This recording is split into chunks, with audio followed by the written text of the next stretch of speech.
Hello guys, വലിയ കാര്യമൊന്നുമില്ലെങ്കിലും ചെറിയ സമാധാനമൊക്കെ കിട്ടാൻ വേണ്ടി ഞങ്ങൾ പോയിരിക്കുന്ന ഒരു കടവുണ്ട്. അങ്ങനെ ഒരു ത്രിസന്ധി നേരത്ത് ഞങ്ങൾ ഇങ്ങനെ ചെന്നിരിക്കുമ്പോൾ ഈ കാണുന്ന ചേട്ടൻ ഈ കാണുന്ന വഞ്ചിയും കൊണ്ട് അങ്ങനെ പാസ് ചെയ്ത് പോകുമ്പോൾ ഞാനൊരു ചോദ്യം ചോദിച്ചു. വലിയ കാര്യമൊന്നുമില്ല, എന്താ ചേട്ടാ കറിക്ക് വല്ല തടഞ്ഞായിരുന്നോ? എങ്കിൽ പിന്നെ കുറച്ച് വിശേഷമാവാന്നുള്ള രീതിയിൽ ആൾ നല്ല അത്യാവശ്യം കമ്പനി മൈൻഡ് ആയതുകൊണ്ട് ഞങ്ങളോട് പറഞ്ഞു, ഇങ്ങ് വാ ഞാൻ കാണിച്ചു തരാം എന്ന് പറഞ്ഞു. അങ്ങനെ വഞ്ചിയിൽ നിന്ന് അത്യാവശ്യം ഞണ്ടും പിന്നെ ഈ കാണുന്ന മീനും ഒക്കെ കിട്ടിയെന്നൊക്കെ പറഞ്ഞ് കുറേ വിശേഷങ്ങൾക്ക് ഒടുവിൽ ഞങ്ങൾ ഈ മീൻ ചോദിച്ച താമസം 5 പൈസ പോലും ചോദിക്കാതെ ഈ മീൻ ഞങ്ങൾക്ക് തന്നുവിട്ടു.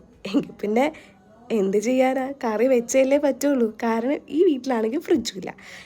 ക്ലീനിങ് ഞാനങ്ങ് സ്വയം ഏറ്റെടുത്ത് കറി അലാണ്ടയും വെച്ചോളാം എന്ന് പറഞ്ഞു.